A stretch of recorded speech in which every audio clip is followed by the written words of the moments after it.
¿Qué desafíos implica el gobierno de las instituciones educativas? ¿Cómo se va haciendo una agenda de conducción que confiera centralidad a quienes son estudiantes al mismo tiempo que a la enseñanza? ¿Acaso será clave una gestión que hace zoom en las trayectorias concretas, reales, que le ponen límite a las ideales? ¿A comprender al conflicto no como una amenaza, sino como una fuente y motor de la conducción educativa?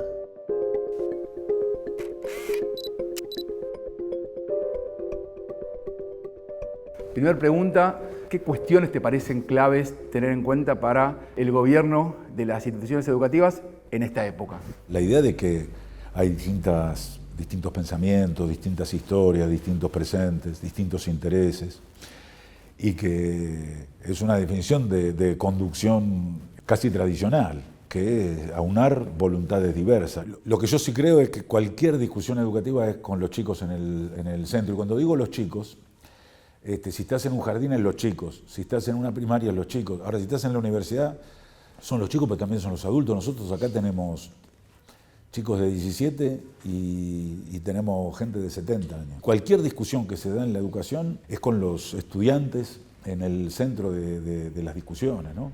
Sentados en la mesa en esa discusión, pero los profesores y sentados en la mesa y discutiendo. ¿Y qué es la conducción? Yo te decía antes, bueno, es aunar voluntades diversas. Ahora no es para quedarse quieto, sino para conducir un proceso, para ir para un lugar, ¿no? En cualquier institución educativa, en una universidad más todavía, el decidir quedarse quieto y resolver los conflictos por la eliminación del conflicto, esto es que no pase nada, eso es conservador. Y la función de la universidad es la transformación de la realidad, la transformación de nosotros como personas, fundamentalmente la transformación de la realidad, ¿no? Entonces, la conducción no se da etéreamente, se da en un momento concreto de la vida concreta de las sociedades, de las personas, de los pueblos, de los países. Nosotros tenemos en este momento una situación muy complicada. Bueno, hay que resolverla transformándonos, transformándola. Y ese es el desafío que tenemos hoy, ¿no? ¿Cómo se ve eso? Bueno, los deportes colectivos por el hecho de ser colectivos requieren procesos participativos de muchos. Y eso muchas veces en situaciones más estáticas, en instituciones que son más estables, las escuelas, las universidades, pareciera ser que no. Bueno, cuando uno participa hay centenares de jugadores que son seleccionados o de los que se selecciona. Está la mirada del entrenador, del ayudante, del otro ayudante, del preparador físico, de los médicos, de los dirigentes. Bueno, hay un montón de factores que intervienen y uno avanza o no avanza. Y uno avanza más y otro avanza menos. Bueno, acá también, ¿no? Perdóname, algo que también puedo decir porque conozco, y tomar decisiones en circunstancias muchas veces adversas o muy difíciles, o cuando no hay tiempo. Bueno, es que tomar decisiones es parte de la conducción política. Por eso yo te digo, a veces pareciera ser que se hace un culto de que no se tomen decisiones y de que no haya conflicto. Bueno, tomar decisiones es resolver los conflictos o generar algún conflicto para resolverlo, porque eso es avanzar, ¿no? También. Y tomar decisiones en el momento que hay que tomarlas. Si las tomás después, bueno, el problema es otro. Entonces tomaste una decisión para resolver un problema que no estaba más. Y si la tomás antes, lo que estás haciendo no estás resolviendo nada. Entonces, tomar la decisión en el momento que hay que tomar la decisión. Lo primero es negarse a ser conservador. Todo tiempo pasado no fue mejor. El mejor tiempo es el que viene, porque es el que vamos a hacer, y para eso hay que tomar decisiones. Hay algunas claves que para nosotros desde la idea de conducción la cruzamos también con la formación o lo que pensamos desde la universidad. Conducir tiene algunos irrenunciables, que son la conducción como política, la conducción enseñante y la conducción colectiva. Esas tres claves para nosotros son irrenunciables y las disputamos también. Las disputamos porque no siempre se entendió que el que conducía una institución, por ejemplo, también tiene que enseñar o enseña desde su tarea, ¿no?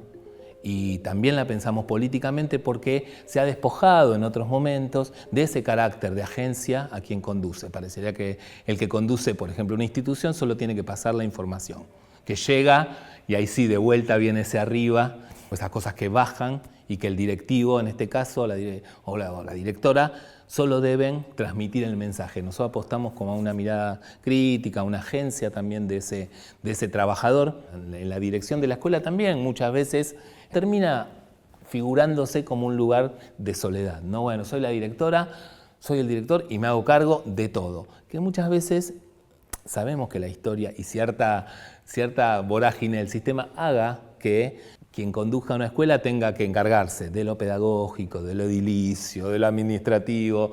Este sistema tan vertical se ahoga en sí mismo, ¿no? Recurre en esta idea que a la vez es una queja, pero pasa a ser una búsqueda, ¿no? Bueno, que me responda la dirección, o la maestra dice, bueno, que responda la directora, que responda la inspectora. Digamos, ese embudo va siendo eso mismo que después nos aparece como un problema, porque termina siendo un problema, porque la respuesta, si alguien era directora y concursó y al lunes siguiente es inspectora, no tiene las respuestas de inspectora, porque las va a ir construyendo. La conducción democrática dentro del sistema para nosotros tiene que ver con ciertas negociaciones con los sentidos, ¿no? Yo como director o nosotros como dirección de la modalidad, tenemos una dirección, vamos para algún lugar. No nos da lo mismo cualquier cosa. Ahora, también lo ponemos a consideración. Ahí hay como un diálogo, una repregunta también. Nosotros ejercitamos un poco esto de devolver la pregunta en términos de implicarte, porque aparece con los emergentes de todo tipo. Edilicios, curriculares, la ESI presenta un montón de situaciones en donde alguien tiene que dar respuesta y si vos no le decís, bueno, pero ¿y vos? ¿Y para vos qué? Bueno, ese pequeño movimiento también implica, ¿no? Y al menos da una idea de mayor horizontalidad en un sistema que de por sí es jerárquico y es vertical y tiene que serlo para poder funcionar. Pero cómo inventar o cómo producir modos de horizontalidad, creemos que es posible, bueno, con las familias, por ejemplo, ¿no?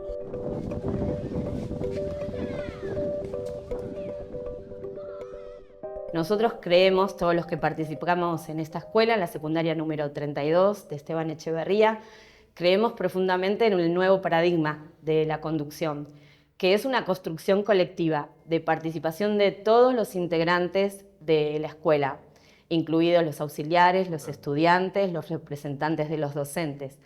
Y bueno, intentamos hacer eso y, por supuesto, estamos parados en lo que nosotros denominamos justicia afectiva. El afecto prima por sobre todas las cosas en nuestra escuela. Intentamos constantemente habilitar el diálogo, entonces todas las intenciones, las propuestas, los proyectos van de la mano de decidir en forma conjunta, en principio con los estudiantes, con los profesores y bueno, y con el resto del equipo de conducción, con mis compañeras y la columna vertebral de nuestra escuela, que son las preceptoras. Ellas tienen una toma muy importante de decisiones porque son las que están constantemente acompañando pedagógicamente y también maternando un poco a la escuela, porque son las que día a día comparten las frustraciones, los deseos, las inquietudes. Y bueno, esta es una escuela que queda bastante lejos, le llamamos la última escuela del distrito, pero a la vez para nosotros es la primera escuela del distrito. Tenemos una comunidad de diferentes zonas, tenemos diferentes comunidades, tenemos gente que viene del Paraguay, gente que viene de Perú, gente que viene de Bolivia, entonces hacemos de todo eso algo sumamente importante, que es la diversidad y el estar juntos y el crecer juntos y participar. Entonces, por ejemplo, uno de los proyectos que tenemos es que toda la gente de la comunidad necesita la caja alimentaria que le damos mensualmente, que bueno, es una propuesta que viene del ministerio y por supuesto nosotros... Hoy está ocurriendo. Exacto. Y bueno, nosotros en tanto agentes del Estado, por supuesto nos sumamos y quienes verdaderamente agilizan y motorizan esta entrega son nuestros estudiantes de sexto año como partícipes de ese gobierno escolar. Che, Gus, bueno, vamos a ver Escritores de la Libertad, película norteamericana, que también es parte del archivo fílmico pedagógico Jóvenes y Escuela. A ver de qué se trata. Ten tu café. Gracias. Primer año de preparatoria, 1994. Traje mis planes de estudio. Me encantaría que los revisaras. Sí. Estas son las clases con las que iniciarás. Primero de inglés, 4 clases de 150 estudiantes de entrada. Muchos acaban de salir del reformatorio. Algunos traen artefactos en los tobillos para monitorearlos. Y escucha, revisaremos tu plan de trabajo y si ves sus notas, las lecciones de vocabulario y también estos libros como La Odisea serán muy difíciles para ellos. Entiendo. Además, muchos toman 3 autobuses y hacen 90 minutos de viaje. ¿Tanto así? Así que yo no les daría demasiada tarea. Perderías el tiempo revisando trabajos atrasados. Claro, gracias. ¿Eres de Newport Beach? Sí. Qué pena que no llegaste aquí hace 2 años. Teníamos una de las clasificaciones más altas del distrito, pero desde que la integración voluntaria entró en vigor, hemos perdido más del 75% de los mejores estudiantes. Bueno, de hecho elegí Wilson por su programa de integración. Creo que lo que pasa aquí es emocionante, ¿no cree? Mi padre estuvo en el movimiento de los derechos civiles y me acuerdo que al ver los disturbios de Los Ángeles en televisión, quería estudiar leyes en esa época y dije, caray, para cuando defienda a un chico en la corte no habrá nada que ganar. Creo que la verdadera lucha comienza aquí con los alumnos. Qué escena, ¿eh? Bueno, la pregunta, Gustavo, es en torno a la conducción escolar, al lugar de la conducción y las tareas de gobierno, ¿no? La conducción como gobierno. Dentro de ese eje, esta escena, ¿qué te dice? Lo primero es poder, yo creo, comprender la escena desde la lógica de gobierno. Es interesante ver cómo en esa escena se juega la representación que tiene respecto de la enseñanza. Y cómo el gobierno de la escuela, si es gobierno y si conduce para algo, es para que la escuela se enseñe, porque la escuela es escuela porque ahí se enseña. Y la representación que tiene sobre la enseñanza, en algunos diálogos deja ver que para ella tiene que haber una enseñanza pobre para pobres. Se ponen en juego 2 cosas. Por un lado, la idea de educabilidad. Si desde la conducción, si desde quienes conducen, piensan que esa escuela que están conduciendo no le puede enseñar a todos, entonces estamos en un problema. Y en realidad lo que hace que una persona se eduque más o menos, mejor o peor, son los dispositivos que se utilizan para enseñarle a esa persona y para que esa persona aprenda. La educabilidad habla más de la lejanía del dispositivo con la persona, ¿sí?, que del atributo de la propia persona.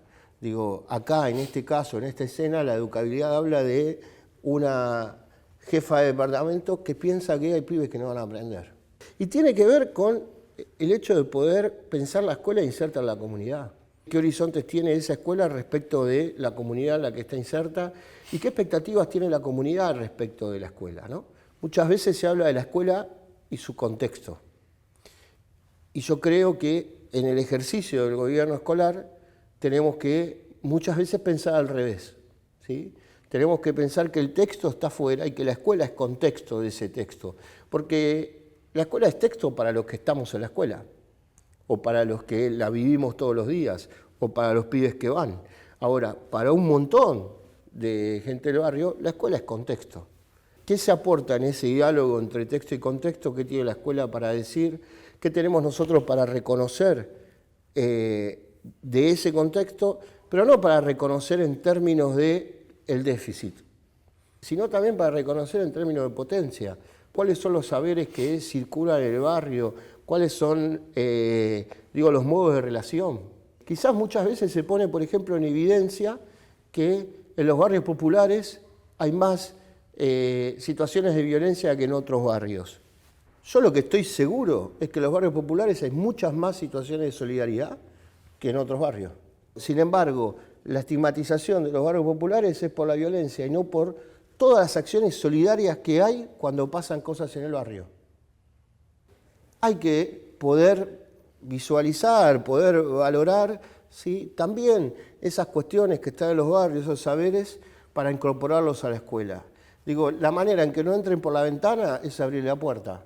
Y entonces necesitamos abrirle la puerta, necesitamos problematizar, necesitamos poder incluirlos, discutir. El abrir la puerta es tarea principal de la conducción de la escuela, para que después se sumen los demás.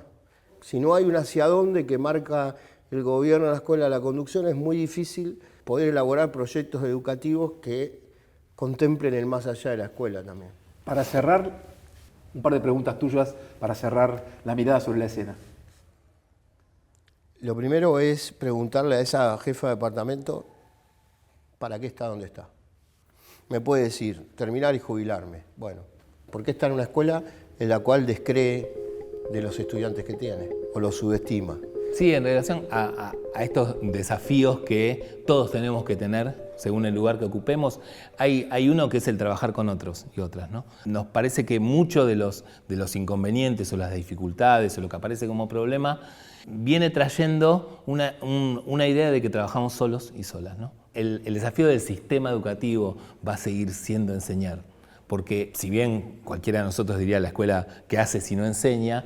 Bueno, hay un montón de otras cuestiones que aparecen como prioritarias o que aparecen como políticas que desvían tal vez esa centralidad. Mirá, nuestro ministro, que también es docente de la casa, habla de la centralidad de la enseñanza. Y es una provocación más que interesante, y es ¿por qué el sistema educativo que tiene que decir centralidad de la enseñanza? Porque la salud no dice centralidad de la salud. Bueno, nosotros tenemos que decir que el centro es la enseñanza. El sistema lo dice. Parece una obviedad, pero por algo lo está diciendo. Pero nosotros creamos un régimen académico que nos parecía fabuloso.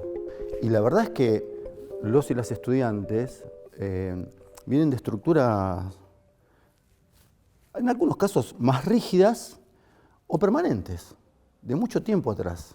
Entonces, cuando vos crees que por el armado, porque somos todos docentes que queremos transformar, no queremos acompañar lo instituido, estos es nuestros códigos internos, ¿no? A ver, si somos docentes que queremos acompañar lo instituido, listo, se acabó, no hay escuela. Si somos docentes que queremos transformar, listo, vamos a pelearla y vamos para adelante con la escuela. ¿Alguna reflexión final o algo que te parezca que quieras agregar en torno a esto de pensar la conducción educativa y el gobierno de las instituciones escolares?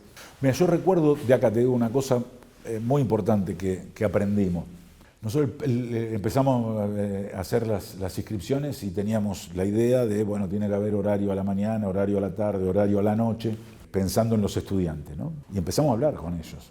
Y nosotros tomamos una decisión sin conocer a fondo lo que le pasaba a los estudiantes. Los estudiantes nos decían, yo no trabajo a la mañana, a la tarde o a la noche como vos pensás que yo trabajo.